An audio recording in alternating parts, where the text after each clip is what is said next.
Alright everybody, today's going to be a fun video because I'm going to take you through how to restore a Volkswagen Beetle the wrong way using AI. Now this is my third time recording this because this video is just so fast, it's hard to catch everything that's wrong with it, so I actually had to slow down this footage quite a bit and it's still going to be hard to get through. First of all, the Beetle is behind some hedges she has to cut down, and once we get that down we can start looking at the Beetle, and she actually has to pull this through the mud, which would be impossible, just one person, unless she has superhuman strength. Pause. Okay, this image is only a fraction of a second, so I gotta pause it. I believe this is supposed to show the Beetle on the flatbed of a truck in the side view mirror, because it looks like a side view mirror of a truck. But if you look, it's just the picture of a side view mirror of a truck with the side shot of the Beetle superimposed it. No truck underneath, it's just a floating truck floating over the image of a road.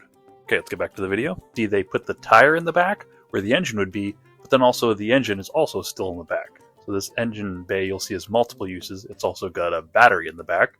So we've got one size fits all back hatch of this Beetle. Then the runner boards come off an incorrect way, and the fenders also come off a very weird way. The gas tank is also in the back, so this is 4 uses for the trunk on a Beetle. So I'm going to pause it right here, and this is actually a truck frame that they're lifting the Beetle off of. The Beetle has a whole pan that it would sit on, and this is not how a Beetle is assembled. So if we continue through, they're removing a ton of mud, which is with a power washer, and then this sandblaster is working amazingly well. Sandblasters don't actually work this well. A little bit of rust repair here, and then we move on to some spray painting, and the spray painting is super efficient, which that's not that big of a call out on this. Some spray painting is fine, but then they attach a 6-bolt brake system, which is possible but very strange, and not as strange as how this transmission is being attached. Now check out the weirdness in these engines. There's like an 8-cylinder and then a 6-cylinder, and the cylinders come off in weird ways, and then we get a double-sided piston that looks really weird with bearings in the engine, some weird tool that makes no sense here, and a split 2-piece crankshaft. This cleaning is pretty normal, but then I look at this 2-piece crankshaft with these bearings sitting down at the bottom, and then the bearing turns into the rest of the crankshaft. So then they're going to seal this together with this weird 90-degree double-sided piston that becomes a cylinder head, and you put a cylinder head on. Now, watch out how they do this valve adjustment. You just touch the feeler gauge to this, and then touch this nut over here, and then we'll put the socket where there isn't a nut, and watch how they bolt on this carburetor onto the engine weirdly, but then they also put the exhaust right where the carburetor is. And now they're doing some body work, which is pretty normal, which is kind of funny how they trick people. It's like just enough to confuse you and you think it's correct if you don't know how cars work, but if you know anything about restoring cars, you can tell how messed up this whole process is. So we'll keep going through. They're laying down some nice high flake metallic paint onto this Beetle. That's all pretty normal. And then it kind of starts to get pretty wacky again. So this is the interior, the dash, they're spraying that down, that's totally fine. But check out, I'm going to pause this right here, check out this engine in the front of a Beetle, where the engine would normally go in a car. Well, if you know Beetles, you know the engine goes in the back.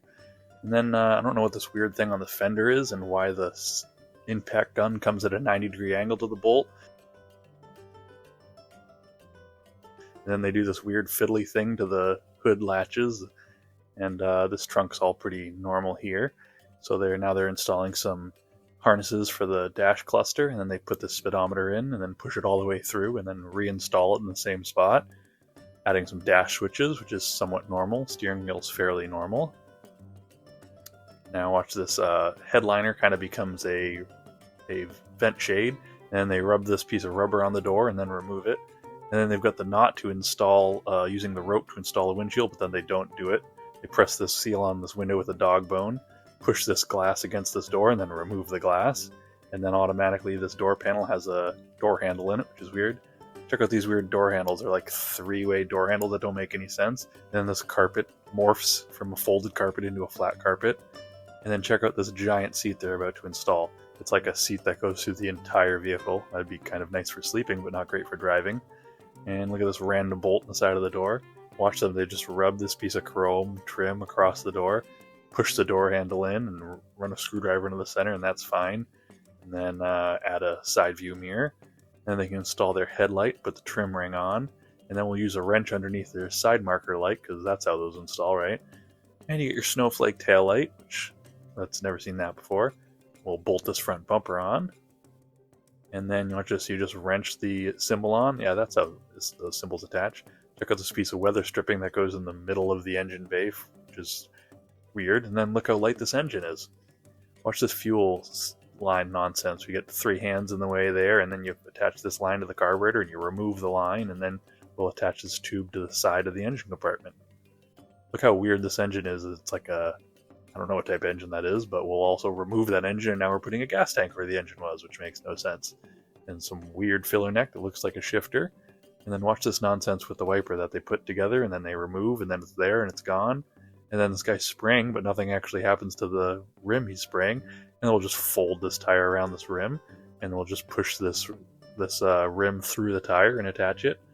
We've got some regular rims there, and now we're gassing it up in the fender. And now we're going to start it and take this thing for a ride. Nice AI drive down the road in your weird Beetle with a giant dash light. If you don't know what that dash light is for, we'll polish up this nice Beetle and it looks like brand new. And that's why AI is ruining the car restoration videos on YouTube. If you like this video, let me know what you thought in the comments below. Give me a thumbs up, subscribe if you're not already. Check out some of my real restoration videos in these links below, and I'll catch you guys next time.